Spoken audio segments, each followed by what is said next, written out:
ఉమ్మడి ప్రకాశం జిల్లాలో granite polishing యూనిట్లు షట్డౌన్ బాట పడుతున్నాయి. సీనరేజ్ ఛార్జీల పేరుతో ఓ కాంట్రాక్ట్ సంస్థ చేస్తున్న వసూళ్ల మోత పాలిషింగ్ యూనిట్ల పాలిట శాపంగా మారిందట.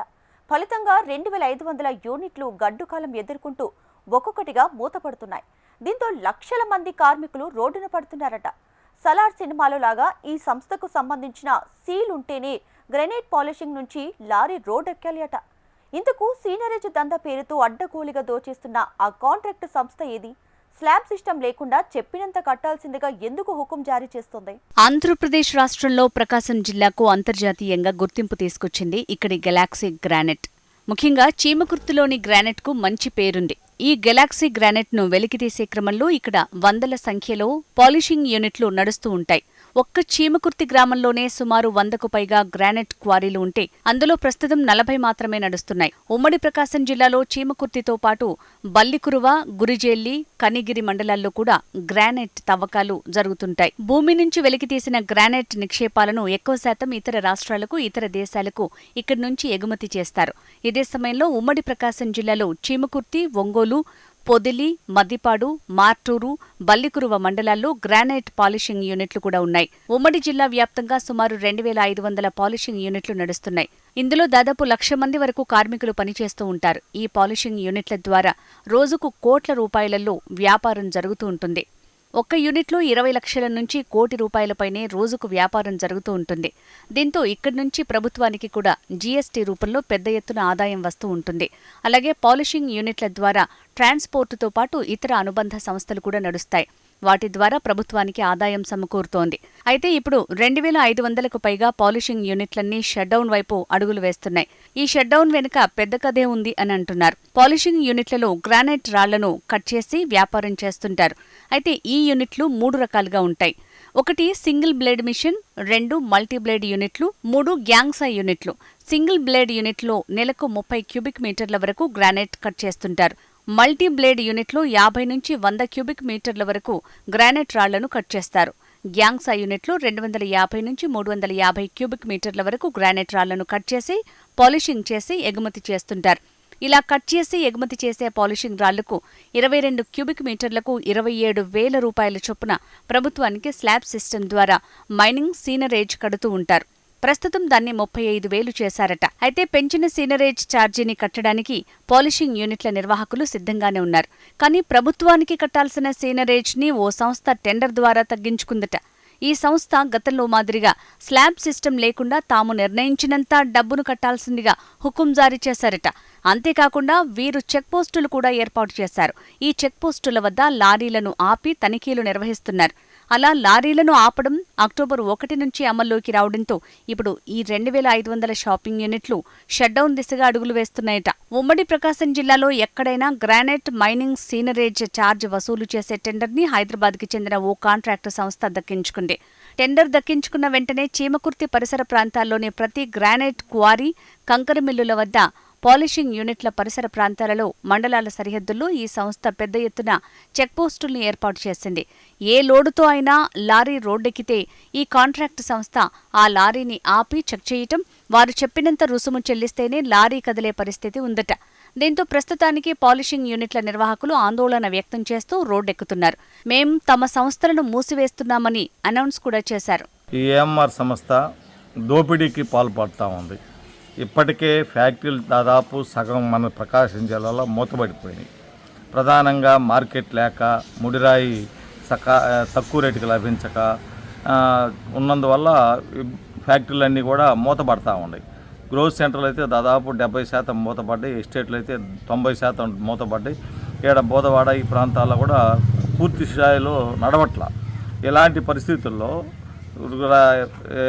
ఫ్యాక్టరీ యాజమానులుగా ఉన్నటువంటి వాళ్ళు కొట్టుమిట్టాడుతూ ఉంటే రాష్ట్ర ప్రభుత్వం అనాలోచిత చర్య ఫలితంగా ఇవాళ ఈ ఫ్యాక్టరీలు మొత్తం కూడా మూతపడే ప్రమాదం కనపడుతూ ఉంది. దాని ఫలితంగా 1వ తారీఖు నుంచి ఇప్పటి వరకు కూడా ఫ్యాక్టరీ యాజమానులందరూ కూడా సంయుక్తంగా అన్ని రాజకీయ పార్టీలకి అతీతంగా వాళ్ళు సమ్మెబాట పట్టడం జరిగింది. దీన్ని నివారించడానికి ప్రభుత్వం వైపు నుంచి కానీ, మైనింగ్ శాఖ వైపు నుంచి కానీ, గ్రానైట్ క్వారీ ఓనర్స్ అసోసియేషన్ వైపు నుంచి కానీ పెద్దగా ప్రయత్నాలు ఏమీ జరగలేదు. ఇవాళ దీని ఫలితంగా కార్మికులు కూడా పని వృధా పోయిద్ది అనేటువంటి అర్థం కాని పరిస్థితి ఉంది. ఇప్పటికే రాయి అమ్ముడు పోక కొద్దో గొప్పలో ఫ్యాక్టరీలు నడుపుకుంటున్నటువంటి పరిస్థితి, సంక్షోభంలో కొనసాగుతున్నటువంటి ఫ్యాక్టరీలని ఇప్పుడు ఈ ప్రైవేట్ సంస్థకి ఏఎంఆర్కి ఇవ్వటం ద్వారా మూలిగే నక్క మీద తాటికాయ పడ్డట్టు ఇప్పుడు ఈ ఫ్యాక్టరీ యజమానులంతా కూడా పెనం మీద నుంచి పొయ్యిలో పడినటువంటి పరిస్థితి వచ్చింది. ఇంకా దివాలా తీసి పూర్తిగా మూతలేసుకునేటువంటి పరిస్థితిని ఈరోజు తీసుకొచ్చింది. సదరు కాంట్రాక్టు సంస్థ ఆంధ్రప్రదేశ్ రాష్ట్రంలో పశ్చిమ గోదావరి, కర్నూలు జిల్లాలు మినహా మిగిలిన 11 జిల్లాల్లోని ఖనిజ నిక్షేపాల టెండర్ను దక్కించుకుందట. ఇసుక మినహా భూగర్భ గనుల శాఖ ఆధీనంలో ఉన్న granite, gravel, quartz, iron ore, cement, పలక, కొత్తగా లిస్టింగ్ అయిన బంగారం సహా ఏ నిధి నిక్షేపమైనా రవాణా చేయాలంటే ఈ సంస్థకు విధిగా సీనరేజ్ కట్టే విధంగా టెండర్ దక్కించుకున్నారట. దీంతో ప్రభుత్వానికి కట్టాల్సిన సీనరేజ్తో పాటు సదరు కాంట్రాక్టు సంస్థకు కూడా సీనరేజ్ కట్టాల్సి రావడంతో ఉమ్మడి ప్రకాశం జిల్లాలో ప్రస్తుతానికి గ్రానైట్ పాలిషింగ్ యూనిట్ల నిర్వహణ ప్రశ్నార్థకంగా మారింది. ఈ పాలిషింగ్ యూనిట్ల వరుసలోనే కంకర మిల్లులు, మట్టి, గ్రానైట్ డస్ట్ ఇలా ఏది రవాణా చేయాలన్నా ఈ ప్రైవేట్ సంస్థకు సీనరేజ్ కట్టాల్సిన పరిస్థితి ఏర్పడుతోంది.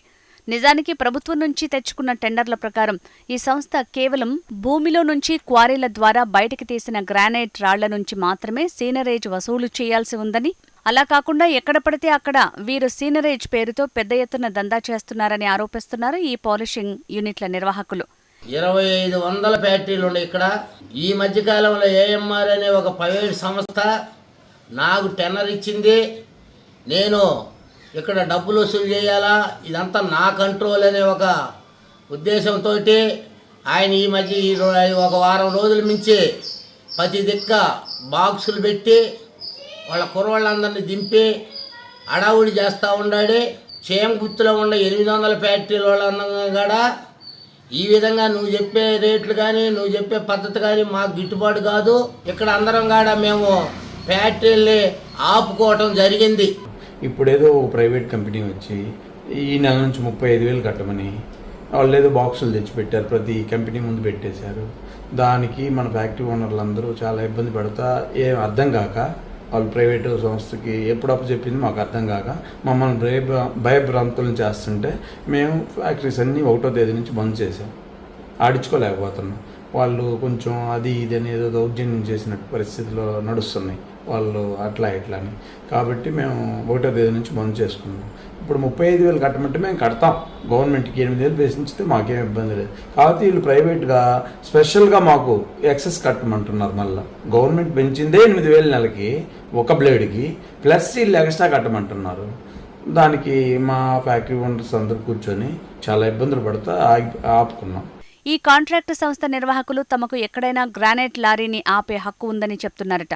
సీనరేజ్ కట్టినప్పుడు ఈ సంస్థ సీల్ ఉంటేనే రాష్ట్రంలో ఎక్కడైనా ఏ మైనింగ్ అధికారికైనా ఆపే హక్కు లేదని చెప్తున్నారట. అయితే ఈ సంస్థ కట్టించుకునే సీనరేజ్కి జీఎస్టీ ఉండదని చెప్పడం ఇక్కడ $1 మిలియన్ ప్రశ్న. ఈ సంస్థ తాము టెండర్ దక్కించుకున్నామని చెప్తోంది. కానీ ప్రభుత్వం నుంచి సరైన అనుమతులు, అగ్రిమెంట్లు లేకుండానే 100 చెక్పోస్టులు ఏర్పాటు చేసి కోట్ల రూపాయల సీనరేజ్లు వసూలు చేస్తున్నారనే ఆరోపణలు కూడా ఉన్నాయి. మొత్తానికి ప్రకాశం జిల్లాలో గ్రానైట్ లారీ రోడ్డు ఎక్కాలంటే సలార్ సినిమాలో సీల్ మాదిరిగా ఈ కాంట్రాక్టు సంస్థ సీల్ ఉండాల్సిందేనట. ప్రభుత్వం ఇప్పటికైనా భూగర్భ గనులకు సంబంధించి చలానాలు, సీనరేజ్లపై క్లారిటీ ఇస్తే బాగుంటుందని గ్రానైట్ పాలిషింగ్ యూనిట్ల నిర్వాహకులు డిమాండ్ చేస్తున్నారు. కాంట్రాక్టు సంస్థ నిర్వాకం వల్ల అక్టోబర్ 1 నుంచి ఈ గ్రానైట్ పాలిషింగ్ యూనిట్లు ఒక్కొక్కటిగా మూతపడుతూ వస్తున్నాయి. చూడాలి ఈ సమస్య ఎలా పరిష్కారమవుతుందో. ఈ కాంట్రాక్టు సంస్థే రాబోయే రోజుల్లో రాష్ట్రంలోని భూగర్భ గనులపై అజమాయిషీ చేస్తుందో అనేది.